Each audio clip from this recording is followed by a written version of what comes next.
ऊर्जा में आप सभी दर्शकों का स्वागत है। दर्शकों, अब तक हमने धर्म के 2 अंगों के बारे में जाना। आज बारी है तीसरे अंग की। गुरुजी कहते हैं कि धर्म के तीसरे अंग को प्रज्ञा कहते हैं। अब हमने ज्ञान के बारे में तो काफी कुछ सुन रखा है, तो ज्ञान और प्रज्ञा में क्या डिफरेंस है? आइए यही सवाल करते हैं हमारे गुरुजी श्री गोयनका जी से।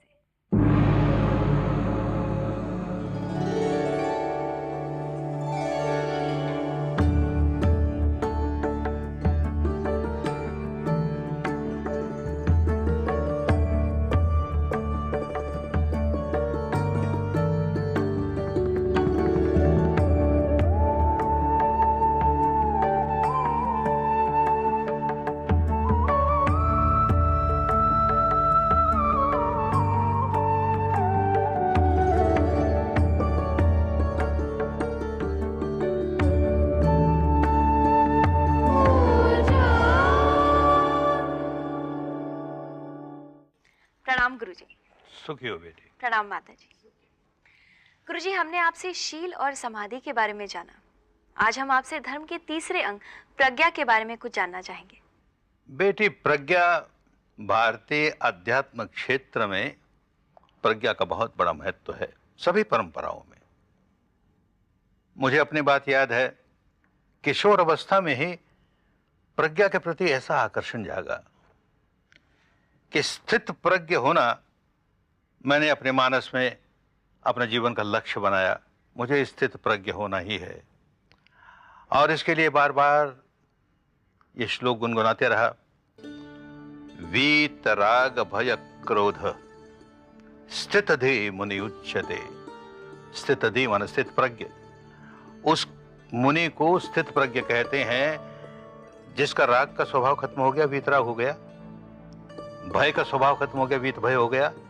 क्रोध का स्वभाव खत्म हो गया, वीत क्रोध हो गया।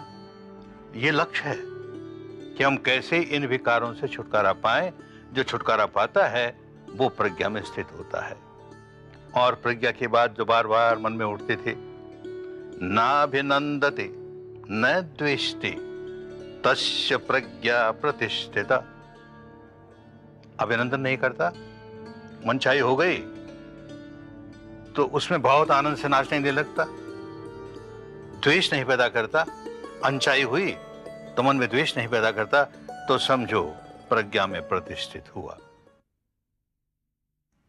मेरे सौभाग्य से 31 वर्ष की उम्र में पहली बार विपश्यना के शिविर में बैठा तो बड़ा सुखद आश्चर्य हुआ। अरे, ये भारत की पुरानी विधि, ध्यान विधि, ये तो यही करना सिखाती है। जो केवल मन में एक आदर्श था, वो आदर्श कैसे फलीभूत हो, कैसे जीवन में उतरे, ये करना सिखाते हैं। This is practical Gita. ऐसे मन में भाव जागा और सचमुच करते करते करते उसका लाभ मिलने लगा। तो इस विद्या में, इस रास्ते पर जब हम सांस का काम करते हैं तब भी एक पहला कदम उठने लगता है, क्योंकि सांस का काम करते करते भी विचार आते हैं। ऐसा नहीं होता कि एकदम निर्विचार हो गए, निर्विकल्प हो गए, विचार आते हैं। लेकिन हम देखते हैं कि विचार आए, हम फिर सांस पर आ गए, विचार आए, हम फिर सांस पर आ गए। ऐसे करते करते विचार आएंगे, बदलते चले गए। शुरू में तो किसके प्रति बहुत द्वेष है तो द्वेष का भाव जागता है, उसी के विचार जागते हैं। किसी के प्रति बहुत राग है तो राग का भाव जागता है। जैसे जैसे एक दिन बीतता है, 2 दिन बीतता है, 3 दिन बीतते हैं, तो विचार चल रहे हैं। लेकिन अब विचारों में परिवर्तन आ गया। अब जो धर्म की बातें सुनी, धर्म की बातें पढ़ी, तो अब धर्म का चिंतन, जो विचार आ रहे हैं वो धर्म के आ रहे हैं, धर्म संबंधी आ रहे हैं। तो बस ये सम्यक दर्शन का, प्रज्ञा का पहला कदम शुरू हुआ। गुरुजी, आपने अभी सम्यक दर्शन की बात की, तो इसमें हमें किसके दर्शन होते हैं? सम्यक दर्शन को समझने के पहले दर्शन क्या होता है इसे समझना चाहिए, तब समझ में आ जाएगा किसके दर्शन होते हैं।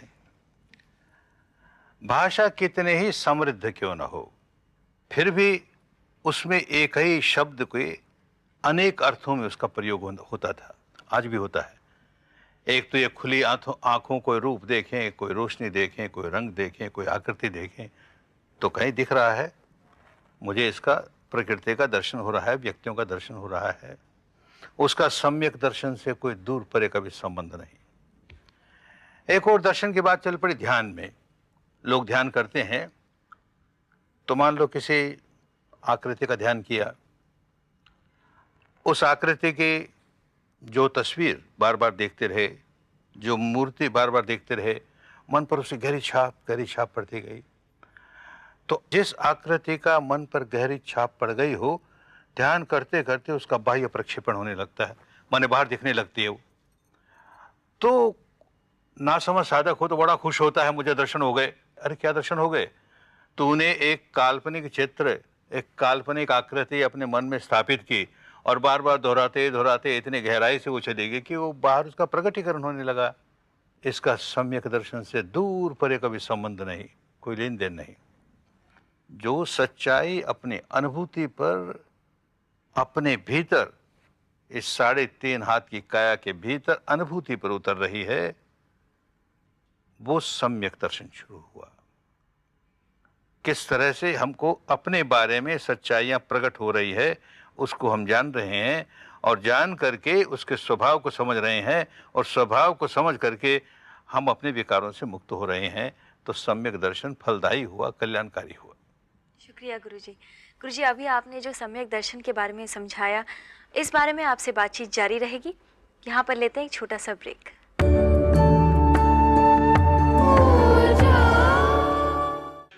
ऊर्जा में एक बार फिर आप सबका स्वागत है। गुरुजी, आपने जो अनुभूति की बात की, उससे कैसा ज्ञान जगता है? अनुभूति से जो ज्ञान जागता है वो सही ज्ञान है बेटी। अनुभूति को ही सम्यक दर्शन कहते हैं। तो सम्यक दर्शन से जो ज्ञान जागा वो सम्यक ज्ञान होगा। ये जो प्रज्ञा है उसका अर्थ ये है कि ज्ञान प्रत्यक्ष हो। किसी अन्य को ज्ञान जागा, उसकी बात सुनी और हमने स्वीकार कर ली, तो हमारा ज्ञान नहीं है, परा ज्ञान है। तो अपना ज्ञान जगाता है, अपनी अनुभूति अपना ज्ञान जगाएगी, तो समझो कि सम्यक ज्ञान की ओर हम आगे बढ़ रहे हैं। इसके भी 3 सोपान हैं, 3 चरण हैं। श्रुत ज्ञान या श्रुत प्रज्ञा, चिंतन ज्ञान, चिंतन प्रज्ञा, और भावित प्रज्ञा। तो एक एक कदम आगे बढ़ते हुए हमें भावित प्रज्ञा की ओर जाना है। ये तीनों सोपान हमारे लिए अंतिम लक्ष्य तक पहुंचाने वाले हैं। गुरुजी, ये तीनों प्रज्ञाएं क्या होती है, ये समझाएंगे? पहले को कहते हैं श्रुत प्रज्ञा, सुनी सुनाई बात, बड़ी बड़ाई बात हमने स्वीकार कर ली, श्रद्धा से स्वीकार कर ली, अपनी परंपरा इसे मानती है इसलिए हम भी मानते हैं, ऐसे स्वीकार कर लिया। वो अपना ज्ञान नहीं है, पराया ज्ञान है। हमने केवल पढ़ा है, हमने सुना है और स्वीकार किया। लेकिन मनुष्य तो मनुष्य है, मनन करना, चिंतन करना उसका सहज स्वभाव है, प्राकृतिक स्वभाव है। इसीलिए उसे मनुपुत्र कहा गया। अपने मानस का पुत्र है, चिंतन मनन करना उसका सहज स्वभाव है। तो जो बात सुनी, जो बात पढ़ी, उस श्रुत प्रज्ञा पर अब वो चिंतन करता है, मनन करता है। ये जो कुछ मैंने पढ़ा, जो कुछ मैंने सुना, क्या ये मान लेने लायक है, युक्ति संगत है? ऐसे अपना चिंतन मनन करके जब समझता है कि ये ठीक है, मानने लायक है, उसे स्वीकार करता है, तो ये चिंतन प्रज्ञा हुई।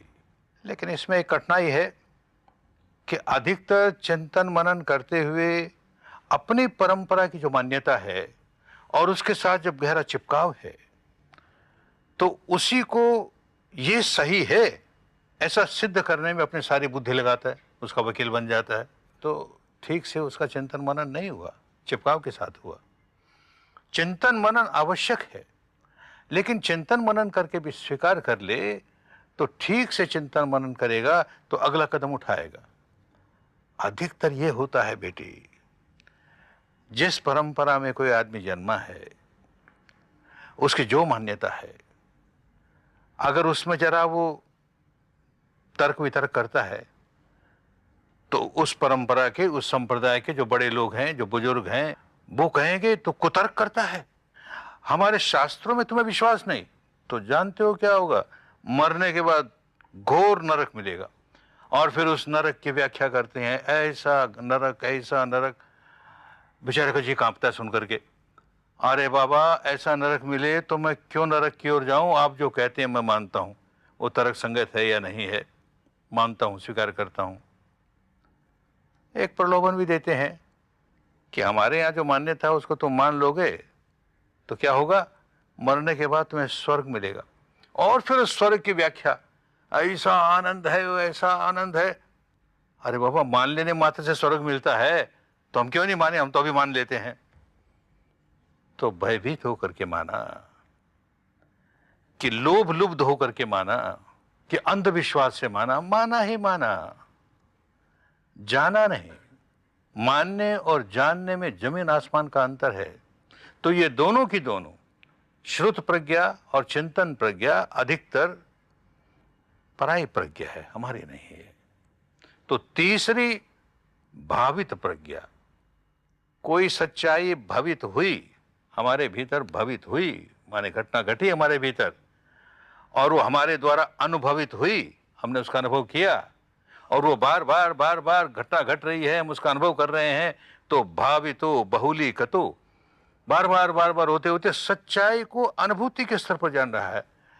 अब पढ़ी पढ़ाई बात, सुनी सुनाई बात, चिंतन मनन की बात सही है गलत है, उसको एक और हमारा अनुभव क्या कह रहा है, तो उस अनुभव को जब मानने लगा तो सच्चाई के रास्ते चल पड़ा। अब वो सच्चाई को ही स्वीकार करेगा।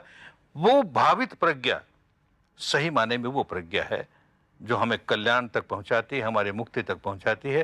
क्योंकि उस प्रज्ञा से हम सच्चाई को देखना शुरू कर देंगे तो उसका परिणाम मुक्तिदायक होंगे, सारे विकारों से छुटकारा मिलने लगे। गुरुजी, प्रज्ञा के विषय में आपसे और भी जानना चाहेंगे, लेकिन एक छोटे से ब्रेक के बाद।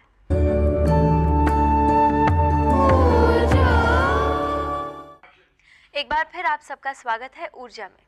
गुरुजी, आपने अभी प्रज्ञा के विषय में हमें बताया, हम और आसानी से जान पाए इसलिए एक उदाहरण देंगे? अवश्य बेटी, कभी कभी धर्म की कोई बात उदाहरणों द्वारा और स्पष्ट होती है। तो एक उदाहरण है केवल। एक बहुत भूखा व्यक्ति और धनी व्यक्ति किसी रेस्टोरेंट में गया, उसे जो स्थान मिला, जो कुर्सी मिली, बैठ गया। बैरे ने आकर के मेनू का कार्ड रखा सामने, वो उसे पढ़ता है। अरे, आज तो यहाँ बड़े स्वादिष्ट भोजन बना है, ये आइटम है, ये आइटम है, ये आइटम है। मुंह में पानी आता है। एक घटना घटी। फिर बैरे से कहता है कि अमुक अमुक व्यंजन, अमुक अमुक भोजन मेरे लिए ले आओ। अब उसको समय लगेगा लाने में। इतने वो चारों ओर नजर पसार के देखता है, और लोग जो बैठे हैं उनको तो भोजन परोस दिया गया, वो भोजन खा रहे हैं। तो उनके चेहरे के हाव भाव देख करके वो समझता है कि इनको भोजन बहुत स्वादिष्ट लग रहा है, सचमुच भोजन स्वादिष्ट है। तो फिर मुंह में पानी आता है। इसके बाद बैरा भोजन लाके रखता है और वो स्वयं खाना शुरू करता है। तो पहला तो श्रुत ज्ञान था, मेनू पढ़ा उसने, उससे उसकी भूख नहीं मिटी। और दूसरा चिंतन ज्ञान, चिंतन प्रज्ञा, दूसरे के चेहरों को देख करके, ऐसे चेहरे मैंने पहले भी देखे हैं, जो लोगों को स्वाद लगता है भोजन, उनके ऐसे भाव होते हैं, तो जरूर भोजन अच्छा है। चिंतन करके उसने स्वीकार किया, उसका पेट नहीं भरा उससे। तीसरा भावनामयी प्रज्ञा वाला भोजन आया है और हमने चख के देखा है, सचमुच स्वादिष्ट है, पेट भी भरा है। तो ये भावनामयी प्रज्ञा ये प्रमुख है। श्रुत प्रज्ञा की निंदा नहीं करते, चिंतन प्रज्ञा की निंदा नहीं करते। इन दोनों से हमें प्रेरणा मिलती है, हमें मार्गदर्शन मिलता है। समझदारी के साथ उससे प्रेरणा लें, मार्गदर्शन लें, पर यह समझते रहें कि जब तक भावनामयी प्रज्ञा का अनुभव नहीं हुआ मुझे, तब तक मुक्ति मुझसे बहुत दूर है। ये समझ करके उन दोनों का लाभ लेवे, उनसे प्रेरणा ले, उनसे मार्गदर्शन ले और भावनामयी प्रज्ञा को पुष्ट करता हुआ मुक्त अवस्था तक पहुंच जाए। शुक्रिया गुरुजी। गुरुजी, प्रज्ञा के अभ्यास से हमारा मन निर्मल कैसे बनेगा, हमारा स्वभाव कैसे बदलेगा? जो हमारा स्वभाव है, भोक्ता भाव का स्वभाव है। सुखद अनुभूति हुई तो सुख भोगने लगे, दुखद अनुभूति हुई दुख भोगने लगे, सुख भोगने लगे तो राग जगाए जा रहे हैं, राग जगाए जा रहे हैं। प्रज्ञा इस स्वभाव को पलटती है, हमें भोक्ता भाव से दृष्टा भाव में स्थापित करती है। हम दोनों ही अवस्थाओं को समता के साथ देखते हैं तो गांठें बंधनी तो दूर, जो गांठें बंधी हैं वो खुलनी शुरू हो जाती है। भोक्ता बनकर भोगते बंधन बंधते जाएं, और दृष्टा बनकर देखते बंधन खुलते जाएं। ये नियम है प्रकृति का, और यही काम प्रज्ञा कराती है कि हम कैसे भोक्तापन से छुटकारा पाएं और दृष्टापन में स्थापित हो। ये काम केवल बुद्धि विलास से होता नहीं, केवल बुद्धि विलास से मुक्त हुआ ना कोई। जब अपनी प्रज्ञा जगे तो सहज मुक्त है सोई। अपनी प्रज्ञा जागे तो सच्चाई देखने लगा कि जैसे ही मैं प्रतिक्रिया करता हूं राग की या द्वेष की, व्याकुल हो जाता हूं, और व्याकुल होना कोई चाहता नहीं, तो अपने आप स्वभाव बदलना शुरू होता है। शुक्रिया गुरुजी। गुरुजी, हमारा अगला सेक्शन दर्शकों के प्रश्नों पर आधारित है, तो दर्शकों जाइएगा मत। मिलते हैं एक छोटे से ब्रेक के बाद।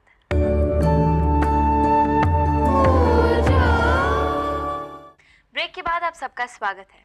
गुरुजी, पहला प्रश्न पूछ रही है दीपल मेहता जी जयपुर से। वो पूछती हैं, परिवार में सदस्यों के बीच बहुत तनाव बढ़ जाए तो क्या करना चाहिए?